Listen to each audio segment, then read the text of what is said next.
యేసుక్రీస్తు వారి ప్రశస్తమైన నామంలో మీకు అందరికీ నా వందనాలు తెలియజేస్తున్నాను. లెంటులోని మొదటి ఆదివారంలోనికి మనం ప్రవేశించాము. ఈ ఆదివారం మనకి ఇవ్వబడిన పాఠాలు పాత నిబంధన ఆదికాండము 3వ అధ్యాయము 1 నుంచి 24 వచనాల వరకు, పత్రిక పాఠము యాకోబు 1వ అధ్యాయము 12 నుంచి 15 వచనాల వరకు, లోకా సువార్త 22వ అధ్యాయం 24 నుంచి 32 వచనాల వరకు మనం ధ్యానించుకోవాల్సిన అంశాలు. అయితే 3వ అధ్యాయము ఆదికాండంలో ఆదాము హవ్వ గురించి మనందరికీ కూడా తెలిసిన విషయమే. అయినప్పటికీ దేవుడు ఏదో ఒక కొత్త విషయాన్ని, ఏదో ఒక లోతైన మర్మాన్ని మనతో ఎప్పుడు కూడా మాట్లాడాలని దేవుడు ఆశపడతాడు. కాబట్టి మనము ధ్యానించవలసిన వారమే ఉన్నామండి. ఈ ఆదికాండం 3వ అధ్యాయం నుంచి మొదటి నుంచి చివరి వరకు ఒకసారి చదివినట్లయితే మనకి సమయం లేదు కాబట్టి నేను క్లుప్తంగా వివరిస్తానండి. మరి దేవుడు మొదట్లో సృష్టిని సృష్టించినప్పుడు ఈ ఆకాశాన్ని, భూమిని, సమస్త చరాచర జీవుల్ని వీటన్నిటినీ కూడా సృజించిన తర్వాత వాటన్నిటినీ కూడా ఏలడానికి మనిషిని సృష్టించాడండి. తన పోలికలో తన స్వరూపం చొప్పున నరుని సృజించడం అనేది జరిగింది. అయితే ఆ నరుడు ఒంటరిగా ఉండటం మంచిది కాదని ఏం చేశాడు? ఆ నరుడికి సాటి అయిన సహాయము ఒక స్త్రీని, అంటే ఆదాము హవ్వలను దేవుడు నేలమంటితో తీసి సృష్టించడం అనేది జరిగింది. ఆదామును మొదట సృష్టించిన దేవుడు తర్వాత ఆదామునకు గాఢ నిద్ర కలుగ చేసి ఆ ప్రక్కటెముకలోంచి హవ్వను తయారు చేశాడండి. ఎంత గొప్ప దేవుడు అంటే! అప్పుడే దేవుడు సర్జరీ చేశాడు. ఇప్పుడు కాదండి డాక్టర్స్ చేసే సర్జరీలు, అప్పుడే మన పరమ వైద్యుడు అప్పుడే గాఢ నిద్ర కలిగజేశాడు. అంటే మత్తు మంది ఇచ్చాడండి ఆదాంకి. అంటే అంత గొప్ప జ్ఞానం కలిగిన దేవుడు. ఈ బైబిల్లో కూడా మనం తీసుకుంటే అన్ని శాస్త్రాలు కలిపి ఈ పరిశుద్ధమైన గ్రంథం అండి. అన్ని శాస్త్రాలు కూడా ఇందులో వచ్చేస్తాయి మనకి. ఒక వైద్య శాస్త్రం ఏంటి, ఒక వృక్ష శాస్త్రము, ఒక భౌగోళిక శాస్త్రము, అన్ని శాస్త్రాలకు కలగలిపిన సముదాయం అండి ఈ పరిశుద్ధ గ్రంథం. అంత జ్ఞానవంతుడైన దేవుడు అండి మన దేవుడు. అయితే వారిద్దరినీ కూడా దేవుడు చాలా దీవించి ఆశీర్వదించి ఏదేను అనే ఒక తోటలో వారిద్దరిని ఉంచి సమస్తమైన వాటి మీద వారిద్దరికి కూడా అధికారం ఇచ్చాడు. ఏ ఫలమైన వారు కోసుకుని తినచ్చు, ఏ వృక్షమైనా వారు దాన్ని ఏ రకంగా కావాలనుకుంటే ఆ రకంగా వారు ఆ తోటలో సంచరించి చక్కగా అవన్నీ కూడా దేవుడు అనుగ్రహించిన ఫలాలన్నీ కూడా తిని వాటితో జీవించి చక్కగా దేవుని ఆజ్ఞలకు లోబడాలని దేవుడు కోరుకున్నాడు. అయితే 2 వృక్ష ఫలాలను మాత్రం దేవుడు తినొద్దని వారికి చెప్తాడండి. ఏంటంటే మంచి చెడ్డల తెలియనిచ్చే వృక్షము, జీవవృక్షము. ఈ 2 ఫలాలు కూడా తినొద్దని దేవుడు వారితో చెప్పినప్పుడు వారు దేవుని మాటకు విధేయులై ఉంటారు. కానీ ఎవరో ఒకరు చెడగొట్టేవారు తప్పనిసరిగా ఉంటారండి. దేవుని మార్గాల్లో మనం వెళ్తున్నప్పుడు దేవుని ఆజ్ఞలను మనం అనుసరించి నడుచుకోవాలి, మన జీవితాలను మార్చుకోవాలని అనుకున్నప్పుడు సాతాను ఇంకా బలంగా మన మీద ప్రయత్నాలు ప్రారంభిస్తూ ఉంటాడండి. ఆ విధంగానే ఇక్కడ ఈ భూజంతువులన్నిటిలో కూడా యుక్తి గలది అంటండి సర్పము. అయితే గత వారం మనం ధ్యానించుకున్నాం పాముల వల్ల వివేకంగా ఉండాలని. అయితే వివేకంతో పాటు దీనికి ఏమి గుణం ఉంది? యుక్తి కూడా ఉందండి ఈ సర్పంలో. అయితే ఈ సర్పం అపవాదికి సూచన. ఈ సర్పం వేరు, మనం భూలోక సంబంధంగా మాట్లాడుకునే సర్పాలు వేరు. అయితే ఇక్కడ ఏమని తను హవ్వతో సంభాషిస్తామన్నదంటే, ఇప్పుడు ఆడవాళ్ళు ఉన్నారంటే ఖాళీ సమయం దొరికినప్పుడు ఏదో ఒకటి మాట్లాడాలి, ఏదో ఒకటి సంభాషించాలని ఈ సమయాన్ని చాలా వ్యర్థంగా గడిపేవారు చాలామంది ఉంటారు. అదే రకంగా ఈ హవ్వ కూడా ఒంటరిగా ఉండటం చూసిన ఈ సర్పము యుక్తి కలిగి వచ్చి హవ్వతో మాట్లాడుతూ ఉంది. ఏంటి,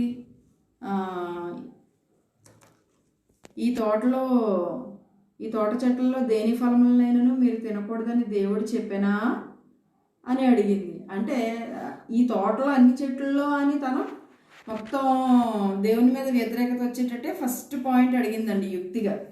అయితే హవ్వ ఏమంటుందంటే ఇక్కడ 3వ వచనంలో, అయితే తోట మధ్యనున్న చెట్టు ఫలములను గూర్చి దేవుడు మీరు చావకుండానట్లు వాటిని తినకూడదనియు వాటిని ముట్టకూడదనియు చెప్పాను. అంతకుముందు ఏమని మాట్లాడుతూ ఉందంటే, హవ్వ అందుకు స్త్రీ, ఈ తోట చెట్ల ఫలములను మేము తినవచ్చును, అయితే ఈ 2 వృక్ష ఫలాలు మాత్రం మేము తినకూడదు అని చెప్పి సర్పంతో చెప్పినప్పుడు సర్పం ఏమని చెప్తుందంటే, ఇక్కడ మీరు చావనే చావరు, ఏలయనగా మీరు వాటిని తిను దినమున మీ కన్నులు తెరవబడుననియు మీరు మంచి చెడ్డలను ఎరిగిన వారే దేవతల వలె ఉందురనియు దేవునికి తెలియను అని స్త్రీతో చెప్పిందండి. అంటే మనిషి జన్మ అనేది చాలా ఉత్తమమైనది. దేవుడు మనిషికి ఇచ్చినంత జ్ఞానం కానీ, మనిషికి ఇచ్చినంత సౌకర్యాలు కానీ, మనిషిని ఆశీర్వదించినంతగా దేనిని, ఏ జంతువుని, ఏ పక్షిని, ఈ ఈ సృష్టిలో ఏ చరాచరాలను కూడా దేవుడు అంత జ్ఞానం ఇవ్వలేదు, ఆశీర్వదించలేదు. అయితే ఇక్కడ ఒక సర్పము మాట విన్నట్టుగా హవ్వని మనము చూడవచ్చండి. ఏంటంటే తను ఎంత టెంప్ట్ అయిపోయిందంటే, అంటే దేవతల వలె మీరు ఉంటారు అనేటప్పటికీ తను ఇంక దేవుడు వాళ్ళకి ఇచ్చిన ఆజ్ఞలు అనేవి మర్చిపోయింది. అండ్ మనం కూడా కొన్నిసార్లు దేవుణ్ణి మర్చిపోయి మనం ఏమనుకుంటామంటే, మన స్వశక్తి మీద, మన ధనం మీద, లేదంటే మన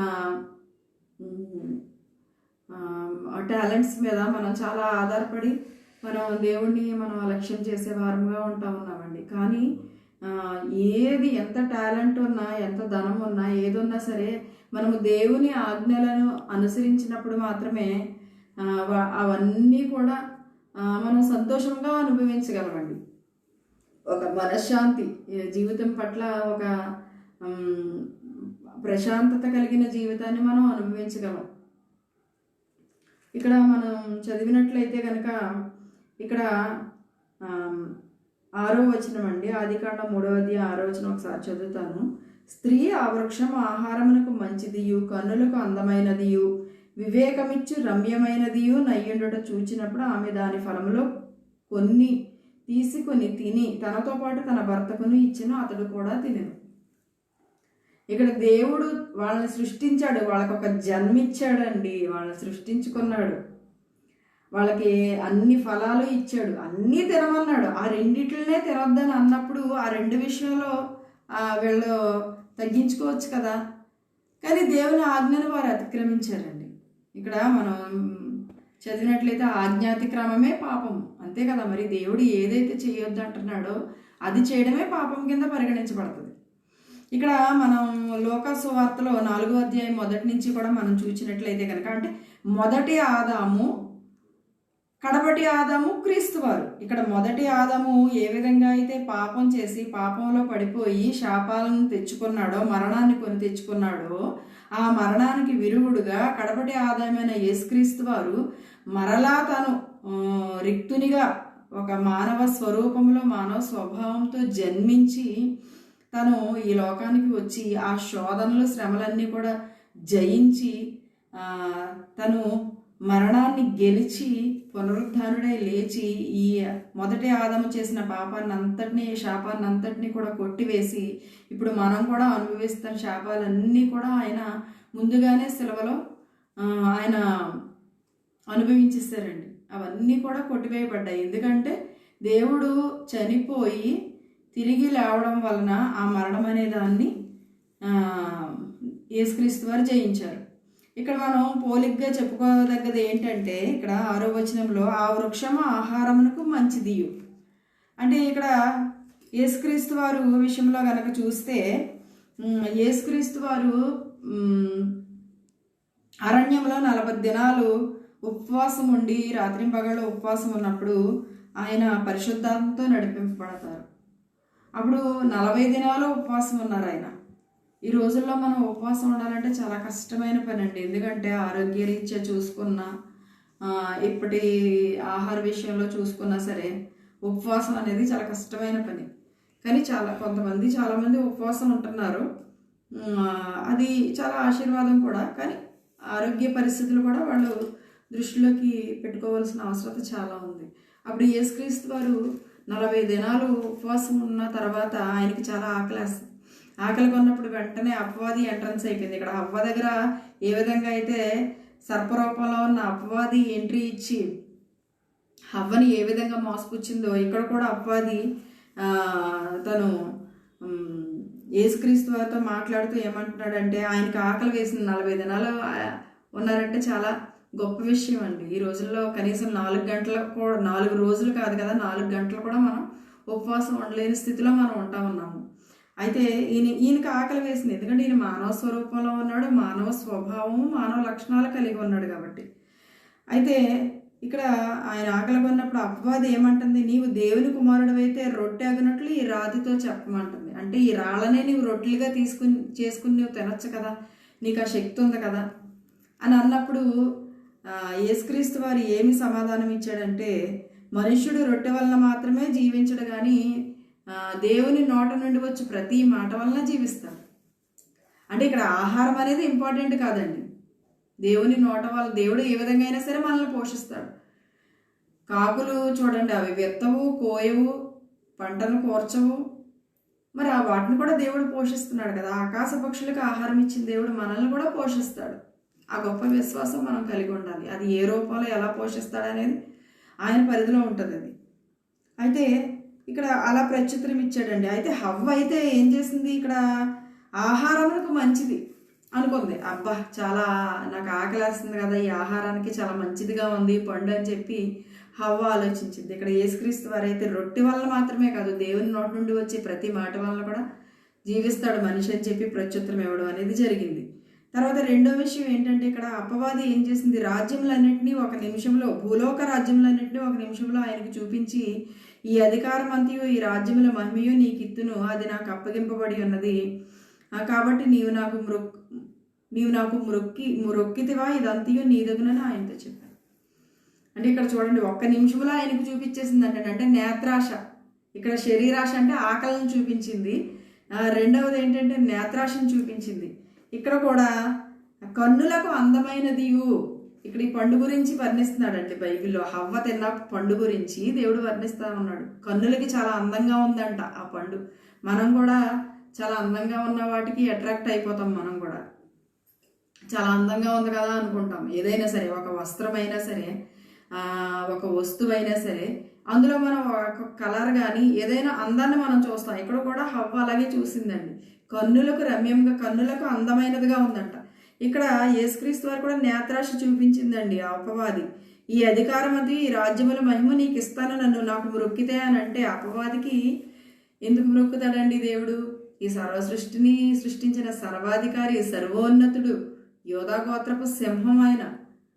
అపవాదిని కాళ్ళ క్రింద శీఘ్రంగా చితక త్రొక్కుతాడంటే అండి ఆయన అంత శక్తిమంతుడు. అలాంటి శక్తిమంతుడు ఈ అపవాది దాంట్లో, అంటే ఈ లోకాధిపతి అపవాది,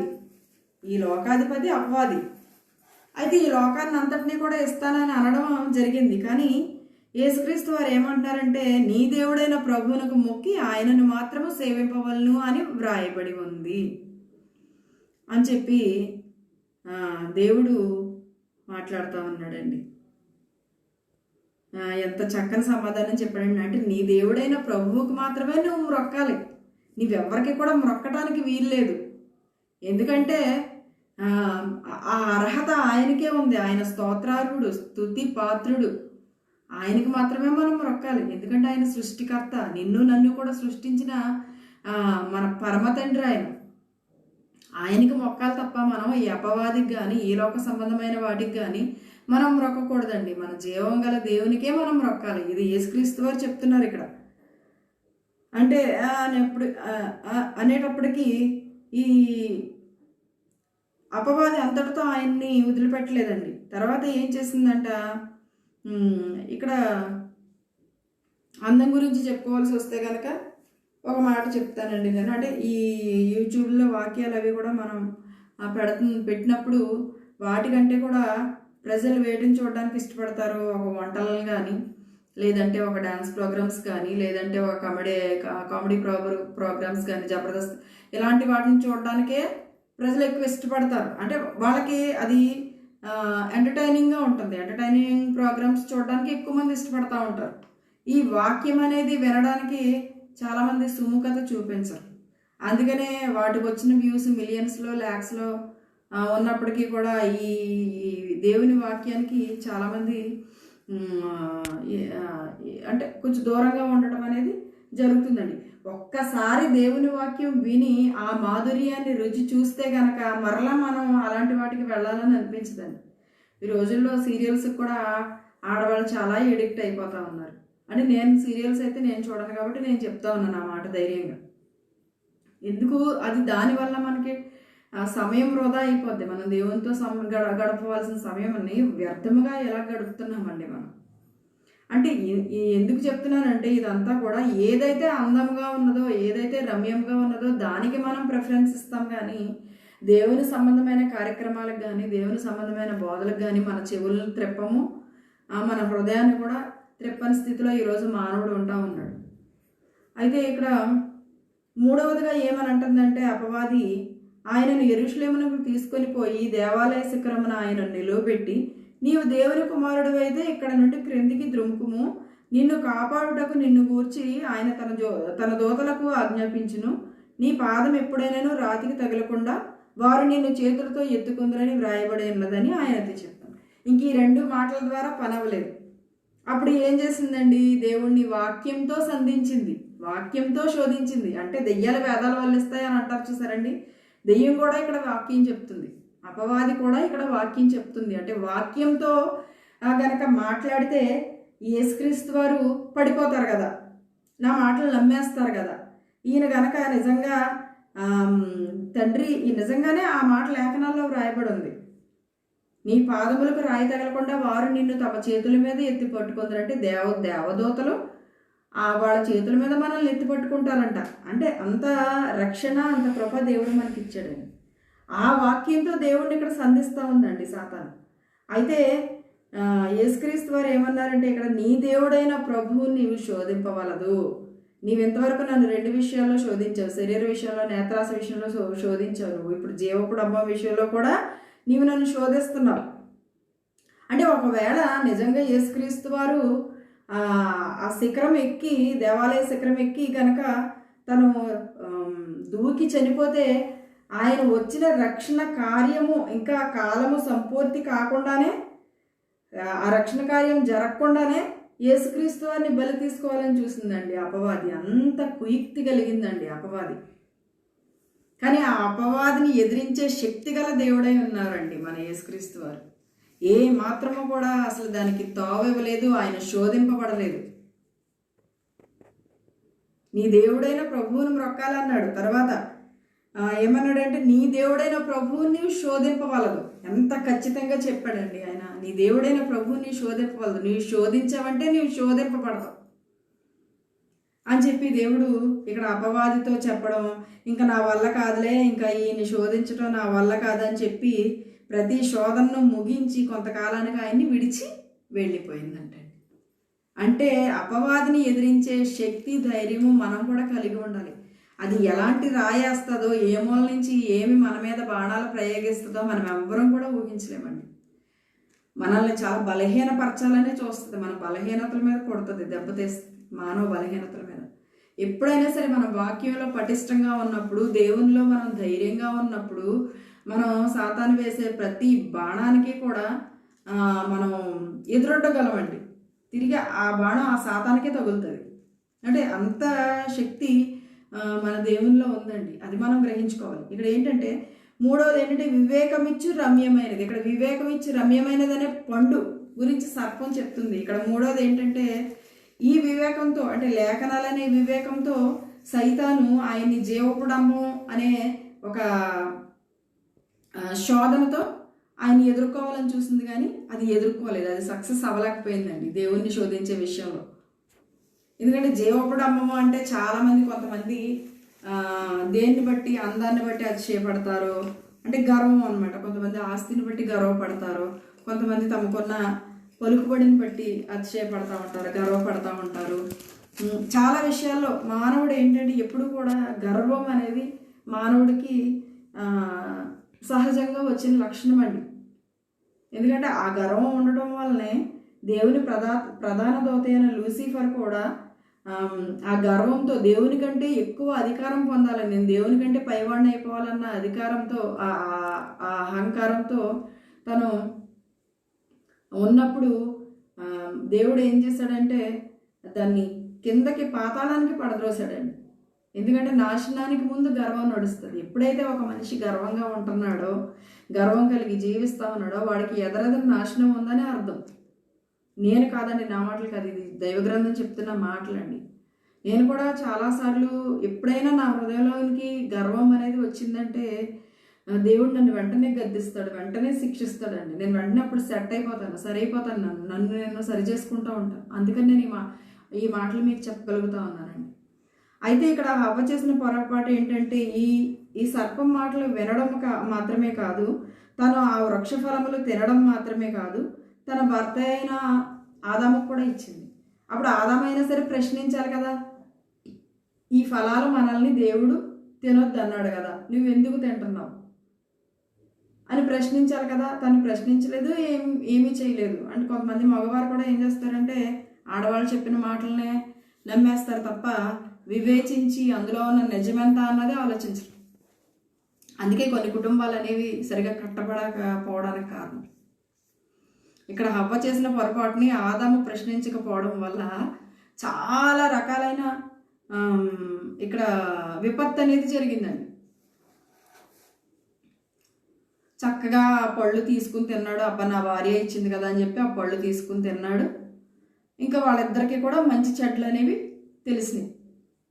ఆ సర్పం సైలెంట్గా వెళ్ళిపోయింది. తను చేయవలసిన పని చేసింది అపవాది, తన శోధన ముగించుకుని వెళ్ళిపోయింది. ఎలాగైతే యేసుక్రీస్తు వారిని శోధించి వర్కౌట్ కాకుండా వెళ్ళిపోయిందో ఆయన్ని వదిలిపెట్టి, వీళ్ళని కూడా తను చేయవలసిన పని అంతా చేసి చక్కగా వెళ్ళిపోయినట్టుంది. ఇంకా వీళ్ళిద్దరే ఉన్నారు తోటలో. తర్వాత దేవుడు వచ్చినప్పుడు ఏంటి ఆదాము కనపడట్లేదు, హవ్వ కనపడట్లేదు, వీళ్ళిద్దరూ ఎక్కడున్నారు అని చెప్పి దేవుడు ఆ తోటలో వెతికినప్పుడు ఆదామా అని పిలిచినప్పుడు, ప్రభువా నేను ఎక్కడున్నానో, ఈ చెట్ల చాటున దాగున్నానో అనేసి అన్నప్పుడు, ఎందుకున్నావు, నీకు అక్కడ చెట్ల చాటున నువ్వు ఎందుకు ఉండవలసి వచ్చింది, నీకు సిగ్గంటే తెలియజెప్పిన వారు ఎవరు అని, ఎంతవరకు నీకు అలాంటి విషయాలు ఏమి నీకు తెలియదు కదా అని అన్నప్పుడు దేవునికి వెంటనే సందేహం వచ్చిందండి. ఆ వృక్ష ఫలములు మంచి చెడ్డలు తెలివినిచ్చే వృక్ష ఫలములు నీవు తిన్నావా అన్నప్పుడు, అవును ప్రభువా నేను తిన్నానని అన్నప్పుడు, ఎందుకు తిన్నావని ప్రభు అడిగినప్పుడు, దేవుడు అడిగినప్పుడు, నీవు నాకు ఇచ్చిన ఈ స్త్రీయే అంటాడు. అంటే హవ్వ మీద నేరం మోపుతాడు. హవ్వను కూడా దేవుడు ప్రశ్నించినప్పుడు నీవు చేసినది ఏమిటని అడగగా హవ్వ ఏం చెప్తుంది, ఈ సర్పం నన్ను మోసపుచ్చిందని చెప్తుంది. అంటే ఒకళ్ళ మీద ఒకళ్ళ వీళ్ళ నేరారోపణ అనేది చేసుకుంటా ఉన్నారండి. ఇక్కడ అంటే అసలైన సత్యం అనేది చెప్తే మనం ఇప్పుడు ఒక తప్పును కవర్ చేసుకోవడానికి 100 తప్పులు చేయాల్సి ఉంటుంది మానవుడు. ఒక తప్పే కదా మనం దీన్ని అబద్ధం చెప్తే పర్లేదులే అని అనుకుంటా. కానీ ఆ అబద్ధాన్ని కప్పిపుచ్చుకోవడానికి ఇంకో అబద్ధం, ఆ అబద్ధాన్ని కప్పిపుచ్చుకోవడానికి ఇంకో అబద్ధం, అలా ఒక తప్పుని కప్పించుకోవడానికి చాలా రకాలైన అబద్ధాలు మనిషి చేయవలసి వస్తుందని. అందుకనే దేవుడు వాక్యంలో చెప్తా ఉన్నాడు కదా, సత్యము మిమ్మల్ని స్వతంత్రులనుగా చేస్తుంది. ఎందుకంటే వాక్యమే సత్యము, ఆ సత్యము మిమ్మల్ని స్వతంత్రులుగా చేస్తుందని చెప్పి దేవుడు మనతో వాక్యం ద్వారా మాట్లాడుతూ ఉన్నాడండి. కాబట్టి మనం సత్యం చెప్పినప్పుడు, సత్యం మాట్లాడినప్పుడు మనం ఎవరికి కూడా భయపడవలసిన అవసరం లేదండి. ఒకళ్ళ మీద నేరారోపణ చేయవలసిన అవసరం ఏమాత్రమూ కూడా లేదు. ఇక్కడ ఆదామేమో హవ్వ మీద పెట్టాడు, హవ్వేమో సర్పం మీద పెట్టింది. అయితే దేవుడైన యెహోవా ఏం చేశాడంటే, ఆయనకి మరి కోపం వస్తుంది కదా, ఆయన ఇచ్చిన ఆజ్ఞని వెళ్ళం పాటించలేదు, అతిక్రమించారు కాబట్టి ఆయన కోపం వచ్చి ఆయన ఏమన్నాడంటే ఫస్ట్ సర్పాన్ని శపించాడండి. ఏమన్నాడంటే, భూజంతువులన్నిటిలోనూ నీవు శపించబడిన దానివై నీ కడుపుతో ప్రాకుచు నీవు బ్రతుకు దినములన్నిటను మన్ను తిందు. సర్పానికి ఇచ్చిన శాపం అది, అందుకే అది పొట్టతో పోగుతూ ఉంటుందండి, మన్ను తింటదంట. తర్వాత ఇంకొకటి ఏంటంటే, నీకును స్త్రీకిని నీ సంతానమునకును ఆమె సంతానమునకును వైరము కలుగజేసేది. అంటే ఏంటి, ఇప్పుడు ఒక పాము కనపడింది అనుకోండి, మనిషి చూస్తూ ఊరుకోడు కదా, దాన్ని కొట్టి చంపేంత వరకు కూడా ఊరుకోడు. అలాగే ఇక్కడ దేవుడు చెప్పిన ఏ మాట కూడా నిరర్థకం కాలేదు. అయితే ఇక్కడ ఏం చేస్తామన్నాడంటే, ఏం మాట్లాడుతూ ఉన్నాడంటే దేవుడు, నీవు దానిని మడి మీద కొట్టుదు, అది నిన్ను తల మీద కొట్టును. అంటే ఏంటి, మనిషి పాముని ఎక్కడ కొడతాడండి, అది పూర్తిగా కంప్లీట్గా చనిపోవాలంటే తల మీద కొడతాడు మనిషి. అది మనిషిని ఎక్కడ కాటేస్తుంది, చాలా చోట్ల మనం పాము కాటు వేసిన వ్యక్తులను మనం చూసినప్పుడు కాలు మడం మీద అది కాటు వేయడం అనేది జరుగుతుంది. ఇది అందుకేనండి దైవ గ్రంథంలో లిఖించాడు దేవుడు ఈ మాటలన్నీ కూడా. దాన్ని మనం తల మీద, అది మన మడిమి మీద కొట్టినప్పుడు మనం దాన్ని తల మీద కొడతాం. అంటే ఇది ఏ విధంగా తను ఫ్రెండ్షిప్ చేసుకుని పాపంలో పడవేయాలని చూసినందుకు దేవుడిచ్చిన శాపం అండి సర్పానికి. తర్వాత ఫస్ట్ సర్పానికి ఇచ్చాడు, నెక్స్ట్ స్త్రీకి ఇచ్చాడండి శాపం. ఏంటంటే నీ ప్రయాసము, నీ గర్భవేదన నేను మిక్కిలి హెచ్చించదను, వేదనతో నీవు పిల్లలను కంటావు. అంతే కదండి. మరి స్త్రీలు గర్భవేదన పడకుండా పిల్లలను కనడం అనేది అసాధ్యం. అయితే ఇప్పుడు ఏదో టెక్నాలజీ వచ్చి ఏదో సెజరియన్స్ అయ్యి చేసినప్పటికీ ఎంతో కొంత వేదన బాధ అనేది స్త్రీ అనుభవించకుండా ప్రసవం అనేది జరగదు. అదే దేవుడిచ్చిన శాపం అండి ఇక్కడ స్త్రీకి. తర్వాత నెక్స్ట్ ఏంటంటే ఆదాముకు కూడా శాపం ఇచ్చాడండి దేవుడు. అంటే మనిషికి ఏమని శాపం ఇచ్చాడు? 17వ వచనం మనం చూస్తే, నీవు నీ భార్య మాట విని తినవద్దని నేను నీకు ఆజ్ఞాపించిన వృక్షఫలములు తింటివి గనుక నీ నిమిత్తము నేల శపింపబడి ఉన్నది. ప్రయాసముతోనే నీవు బ్రతుకు దినములన్నీ దాని పంట తిందువు. అది మొండ్ల తుప్పలను గచ్చ పొదలను నీకు మొలిపించును. నీవు నేలకు తిరిగి చేరు వరకు నీ ముఖపు చెమట కార్చి ఆహారము తిందువు. ఏలయనగా నేల నుండి నీవు తీయబడితివి, నీవు మన్నే గనక తిరిగి మన్నైపోదు. ఇక్కడ చివరగా దేవుడిచ్చిన కన్క్లూజన్ ఏంటంటే వీళ్ళ ముగ్గురికి కూడా శపించాడు దేవుడు, శాపాలు అనేవి ఇచ్చాడు. చివరగా ఇచ్చింది ఏంటంటే మరణాన్ని ఇచ్చాడండి దేవుడు. అంతవరకు కూడా వీళ్ళకి మరణం అనేది లేదు. ఈ ఆదాముకు కానీ అవ్వకు కానీ మరణం గురించి దేవుడు ప్రస్తావించలేదు. ఎప్పుడైతే వీరు ఈ పండు తిన్నారో పాపం వలన వచ్చే జీతము మరణము. వీళ్ళ పాపం చేశారు కాబట్టి ఆ పాపానికి జీతం దేవుడిచ్చాడంటే మరణం. నీవు మన్ను గనక నీవు మన్నులోంచి నేను నిన్ను తీసి మనిషిగా సృజించాను కాబట్టి నువ్వు మరలా తిరిగి నేలకి వెళ్ళిపోతావు, మంటిలోకి వెళ్ళిపోతావు. అంటే మరణం అనేది అక్కడి నుంచి వచ్చిందండి. అది మొదటి ఆదాము మరణానికి కారకుడు అయ్యాడనమాట అండి. ఇక్కడ నీవు నేలకు తిరిగి చేరే వరకు నీ ముఖపు చెమట కార్చి ఆహారం తిందు. అంతే కదండి. భార్యని పురుషుడు పోషించాలి, తన శ్రమ పడాలి, తన కష్టపడాలి, తన కష్టార్జితంతో కుటుంబాన్ని పోషించుకోవాలి. ఇప్పటికీ కూడా జరిగేది అదే. అందుకే దేవుడు చెప్పిన ఏ మాట కూడా ప్రతిదీ కూడా మనము ఆలోచించినట్లయితే చాలా మర్మాలు అనేవి ఇందులో దాగి ఉంటాయండి. అది ఇక్కడ ఆదాము ఏం చేశాడు? తను దేవుడిచ్చిన ఆజ్ఞను మీరి పాపానికి జీతం మరణం అనే శాపాన్ని తను కొని తెచ్చుకున్నాడండి. అది ఇక్కడ జరిగింది. అయితే దేవుడు ఏం చేశాడంటే ఈ మంచి చెడ్డలను ఎరుగునట్లు ఈ వృక్షఫలములు తిన్నాడు కదా, మరి ఆదాము ఈ జీవవృక్ష ఫలములు కూడా తింటాడేమో అని చెప్పి ఏదైనా తోటలో నుండి అతన్ని పంపించి వేశాడు. ఈ శాపం ఇవ్వడం మరణం ఇవ్వడం కాదు, కానీ అంతకంటే విచారకరమైనది ఏంటంటే ఏదైనా తోట అంటే ఒక పరలోకంగా దాన్ని కొంతమంది పండితులు వర్ణిస్తూ ఉంటారండి, భూలోకంలో పరలోకంలాగా. ఆ ఏదైనా తోటలో నుండి ఆదాముని వెళ్ళగొట్టి అక్కడ ఏం చేశాడంటే అండి మరలా జీవవృక్ష ఫలములు కూడా ఎక్కడ తింటాడో అని చెప్పేసి ఆ ఏదైనా తోటకి తూర్పు దిక్కున కెరూబులు అంటే మహాదూతలండి, దూతలకు మించిన మహాదూతలు. ఆ దూతల్ని కావలా పెట్టారంట. జీవవృక్షానికి పోవు మార్గాన్ని ఇటు అటు అటు ఇటు తిరగడానికి ఖడ్గజ్వాలల్ని దేవుడు పెట్టాడంట. అంటే అంత ఒక పండు కోసం ఆశపడి తను అన్నీ తినమన్నాడు కదా, ఆ రెండింటినీ వదిలేయమన్నప్పుడు ఎందుకు ఆదాము కానీ అవ్వ కానీ దాని ఆ ఆజ్ఞకి లోబడలేదు. అందుకనే కదా వారింత శాపాన్ని కొని తెచ్చుకున్నారు, మరణానికి కూడా పాత్రలయ్యారు వాళ్ళు. అదండి, ఎప్పుడైతే మనం దేవుని మాటని వినకుండా మనము ఆయన ఆజ్ఞల్ని అతిక్రమిస్తామో అదే మనకి పాపంగా పరిగణిస్తాం. కాబట్టి మనము ఎప్పుడు కూడా ఆయన ఆజ్ఞలను అనుసరించడానికే మన ప్రయత్నం అనేది చేయాలండి. ఇక్కడ యాకోబు రాసిన పత్రికలో కూడా ఏమంటున్నాడంటే మొదటి అధ్యాయము 12వ వచనము ఒకసారి చదువుతానండి. శోధన సహించువాడు ధన్యుడు, అతడు శోధనకు నిలిచిన వాడై ప్రభువు తనను ప్రేమించే వారికి వాగ్దానం చేసిన జీవకిరీటం పొందును. ఇక్కడ యేసుక్రీస్తు వారు శోధనకు సహించారు. శరీరాశ, నేత్రాశ, జీవపడం అనే శోధనకి ఆయన సహించటం వలన దేవుడు ఆయనకి వాగ్దానం చేసిన జీవకిరీటాన్ని ఆయన పొందుకున్నారు. అయితే మనము కూడా ఆ జీవకిరీటాన్ని పొందుకోవడానికే మనం ఎప్పుడు కూడా మనం బ్రతుకున్నంతకాలం కూడా మన ప్రయత్నం అనేది మనం చేయాలండి. దేవుడిచ్చిన ఆజ్ఞలకి మనం లోబడాలి. ఇక్కడ ఏం రాస్తున్నాడంటే ఎవడైనా శోధింపబడినప్పుడు నేను దేవుని చేత శోధింపబడుచున్నానని అనకూడదు. ప్రతివాడును తన స్వకీయమైన దురాశ చేత ఏడవబడి మొర్లు కొల్పబడిన వాడే శోధింపబడును. దేవుడు ఎప్పుడు కూడా మనల్ని శోధించడంటండి. సాతానే, అపవాదే శోధిస్తాడు. వాడు అబద్ధికుడు, అబద్ధానికి జనకుడు వాడు. ఇక్కడ అందుకే వాడు చెప్పిన అబద్ధం వల్లే హవ్వ మోసపోయింది, తన భర్తను కూడా మోసపుచ్చింది. ఇంకా విధ్వంసం అనేది జరిగిందనమాట.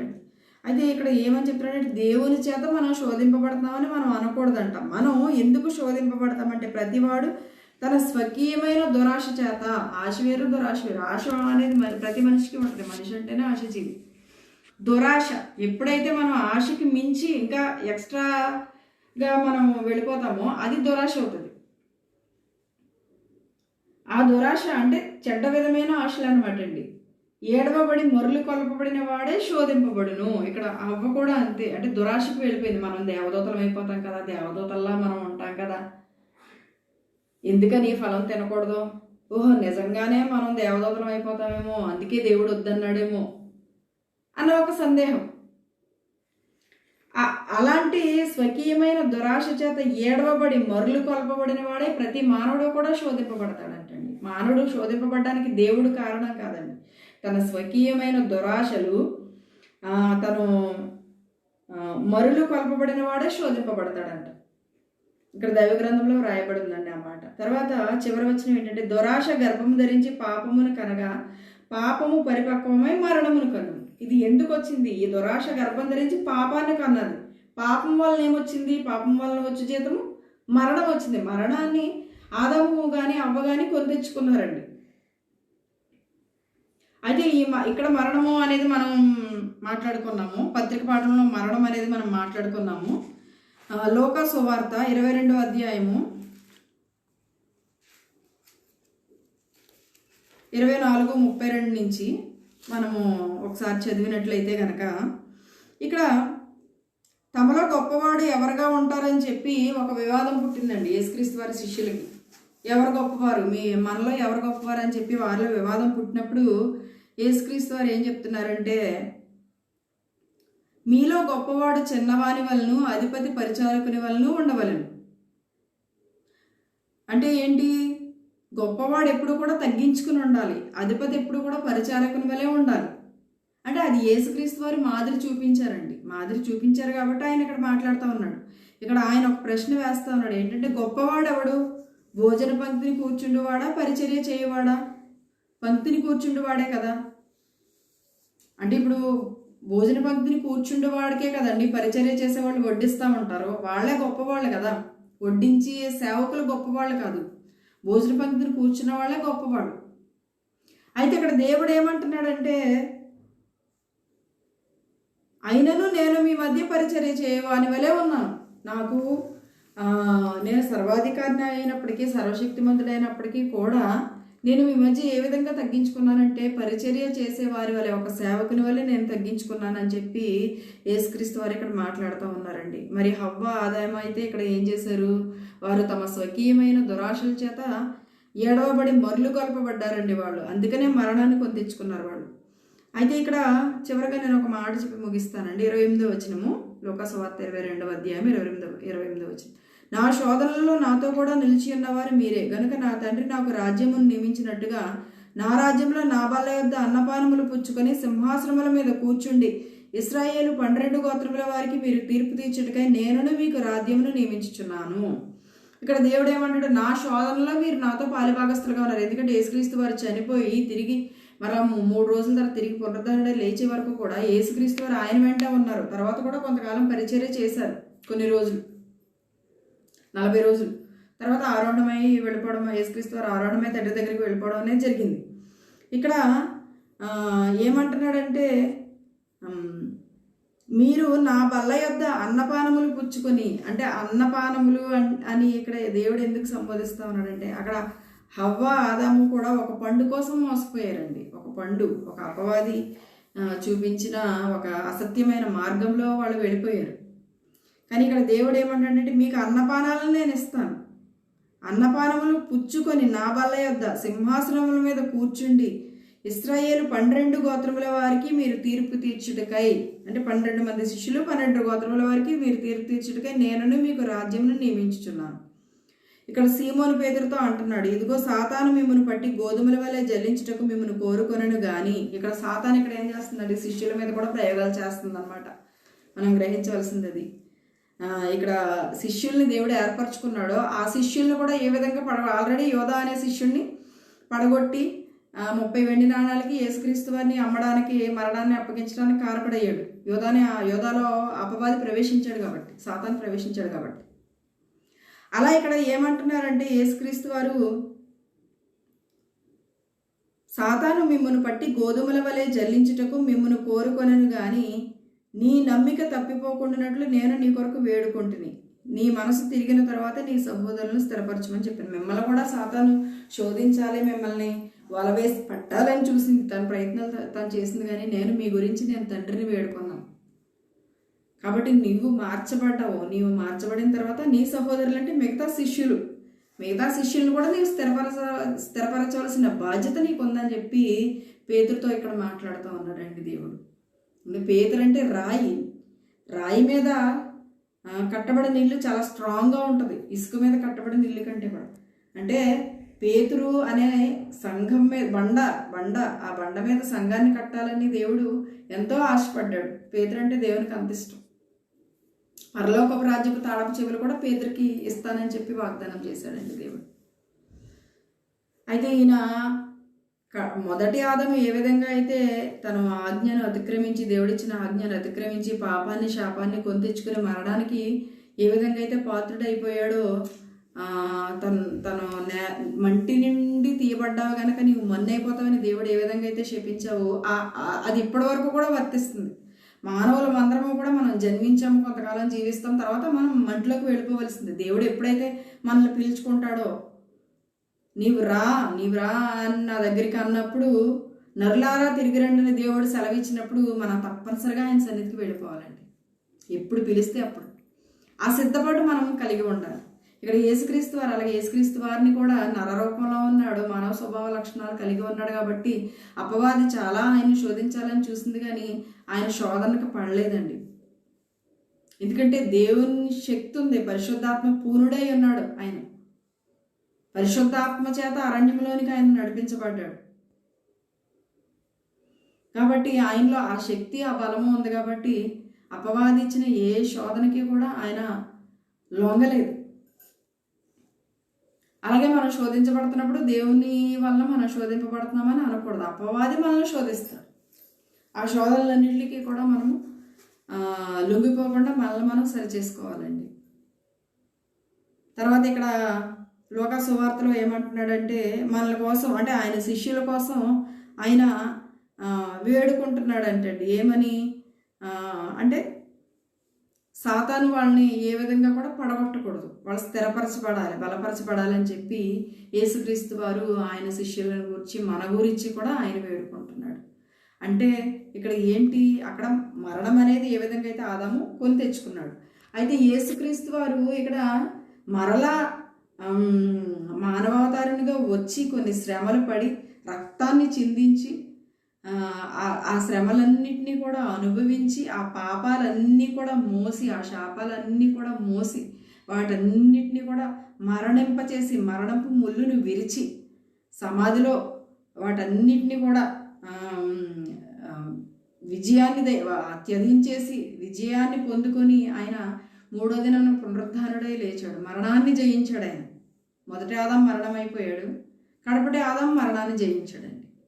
ఆ విధంగా మనం అందరము కూడా అంటే ఆయన దేవుడిచ్చిన వాగ్దాన కిరీటాన్ని కానీ జీవ కిరీటాన్ని కానీ ఏ విధంగా అయితే పొందుకున్నాడో మనము కూడా ఒకవేళ మనం మరణించాలి, తథ్యం అది. ఎప్పటికైనా మనం చనిపోవలసిందే. దేవుడిచ్చిన ఆయుష్కాలం ఉన్నంత వరకు మనం ఈ భూమి మీద బతకాలి.